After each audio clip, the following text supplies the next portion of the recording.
Nous sommes en décembre, il fait froid et humide et la neige ne devrait plus tarder à tomber. Elle tombe déjà dans votre épisode spécial décembre de 12 mots à la dupe que vous allez découvrir tout de suite. Marilyn et Ellie vous proposent de découvrir l'envers du décor de la ferme pédagogique. Soyez bienvenus donc dans l'exploitation agricole de la Dube, dans le reportage qui commence maintenant. Eh bien, maintenant, nous allons partir à la découverte de la ferme de la Dube, une exploitation agricole en tant que telle, avec des productions d'animaux et de plantes, de végétaux, culture, céréales. Et ferme de la Dube qui, quelque part, est bien représentée ici avec ce panneau, un panneau pédagogique, bien sûr, avec 4 pôles importants. Un pôle où on a tous les moutons que l'on voit ici, en partie, voilà. Alors ils ne sont pas tous là, bien sûr. Et puis un pôle volaille. Donc on va descendre tout à l'heure, voir un peu les bâtiments volailles de la ferme. Et puis également la partie culture, qui est une production importante de la ferme.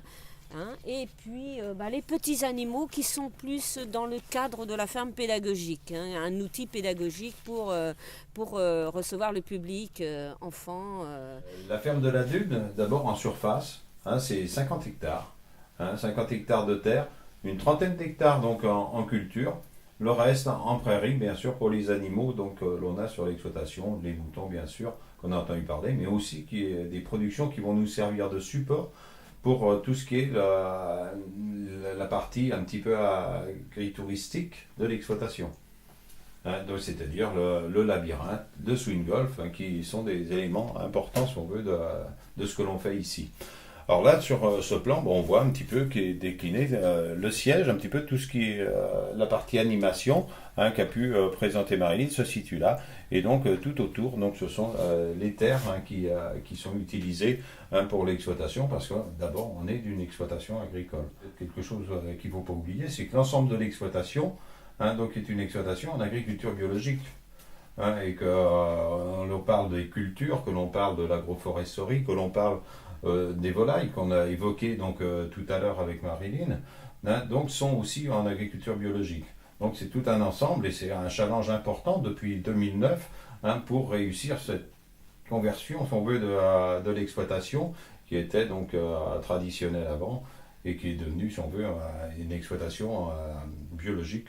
Donc pour donner plus de détails, donc on trouve des cultures et des plantes qu'on ne trouve pas spécialement ailleurs dans le système conventionnel. Les exploitations en agriculture biologique permettent, si on veut, d'utiliser, si on veut, pour l'alimentation animale, parce que c'est bien pour ça qu'on les fait. Donc ce sont des plantes comme la févrole, comme le lupin, comme le triticale, comme les pois. Donc des choses qui sont intéressantes, si on veut, pour nourrir les animaux, au lieu d'aller donc chercher dans d'autres pays, si on veut, des plantes comme le soja ou autres. Donc ça, c'est quand même sur une vingtaine d'hectares que l'on cultive ça. Et c'est quand même important. On y fait aussi dans l'agroforesterie, amène une autre logique. L'agroforesterie, on peut donner quelques détails en disant, c'est replanter des arbres, recréer le bocage, des arbres qui ont pu disparaître à d'autres moments. Là, on va les mettre et on va dompter un petit peu ça en faisant en sorte, si on veut, qu'ils ne gênent pas, si on veut, pour cultiver. Donc ce sont des lignes d'arbres espacées de 25 mètres avec des plants tous les 10 mètres.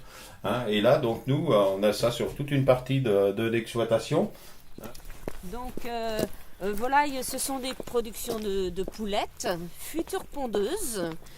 Notre travail, c'est de les élever. Nous sommes éleveurs d'animaux, de volailles, et de les aider à grandir, à les nourrir, les soigner. Et puis, lorsqu'elles sont adultes, elles partent dans d'autres fermes où il y a ici le ramassage des œufs. Puisque nous, ici, nous ne ramassons pas les œufs. C'est uniquement l'élevage. Donc là, vous avez une vue de l'ensemble des bâtiments. Un bâtiment où sont produites les volailles. Donc il y en a 30 000. Quand c'est complet, nous avons 30 000 poules futures pondeuses. Alors les animaux, donc il y a deux grandes catégories, si on veut. Il y a les animaux, donc la volaille, donc qui sont en fait des poulettes futures pondeuses. Voilà, on va faire toute la partie élevage jusqu'à 18 semaines, où elle arrive à maturité, donc pour pouvoir pondre. Donc ça, on en fait à peu près 75 000 par an. Donc c'est quand même déjà important et tout ça, ça va être dispatché. Ce matin, il en partait par exemple, ça s'en va dans les Landes. Voilà. Donc, une des productions importantes sur l'exploitation, donc c'est la production ovine. Donc il y a deux buts. D'une part, les agneaux qui sont vendus pour la viande, pour être mangés, mais ils ont aussi un rôle intéressant, c'est sur le swing golf, cette activité ludique que l'on a mis en place sur l'exploitation. Et bien là, donc les moutons vont en faire l'entretien. Dans ces strates, ça a toujours été un petit peu le système mis en place dans les autres swing golf. Et puis, bien sûr, quelque chose que j'ai pas évoqué ou réévoqué, c'est le maïs. Qu'est-ce qu'on en fait? Bien sûr, donc il est aussi utilisé d'une façon ludique, donc avec le labyrinthe, ce labyrinthe de maïs donc, qui permet d'accueillir donc plus de 3000 personnes chaque année sur le site de la Bulle. Donc là, vision du poulailler. Le poulailler avec différentes volailles. Donc on peut remarquer des oies, des cannes, canards, poules. Voilà, et donc ça nous sert pour notre production, à nous personnellement, d'œufs.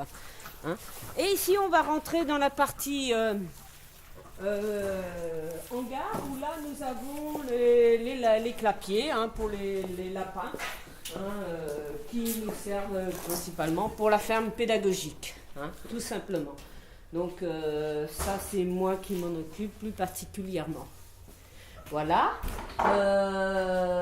Nous avons aussi, il y a un petit clin d'œil ici à des animaux très, très sympathiques qu'on peut voir là. Donc ce sont nos amis les ânes, très appréciés des enfants lorsqu'ils viennent sur la ferme, qui font coucou par la fenêtre. Là, c'est très, ils sont très gentils. Pénélope, Pablo et Océan.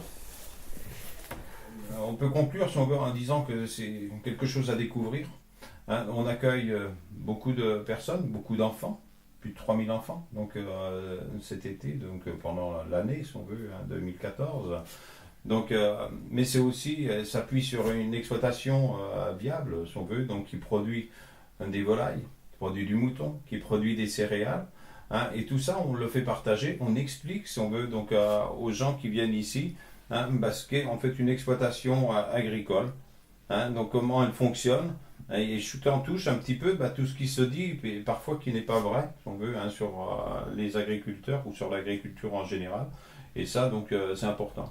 Et l'aspect pédagogique de l'exploitation, donc, qui se joue aussi bien dans le labyrinthe, aussi bien dans le swing golf, autour des activités animées par Marilyn, donc sont en fait un moment, si on veut, important de donner, si on veut, donc aux uns et aux autres qui viennent ici, donner, puis en même temps nous on reçoit beaucoup, parce que toutes ces centaines d'enfants, milliers d'enfants que l'on peut voir ou adultes, nous remettent parfois en question aussi, quand ils nous attaquent sur la pollution, quand ils vont nous attaquer sur l'environnement. Nous, on recrée le bocage en faisant les choses que l'on fait ici. C'est des kilomètres de haies qui ont été plantés depuis 25 ans. Et ça, c'est quelque chose de très très important pour nous. Cette communication qu'on a voulu faire, c'était à l'origine du projet, donc quand Marilyn est arrivée sur l'exploitation. Et ça, c'est quelque chose qui ne se mesure pas comme ça. Mais on est très satisfait de ce qu'on fait. Voilà. Et voilà, c'est là-dessus que s'achève cet épisode de décembre. Je vous souhaite au nom de toute l'équipe de Hadoop de joyeuses fêtes de fin d'année et une bonne année 2015. On se retrouve donc en janvier prochain pour un nouvel épisode. D'ici là, je vous souhaite de bonnes fêtes de fin d'année et à très bientôt. Salut!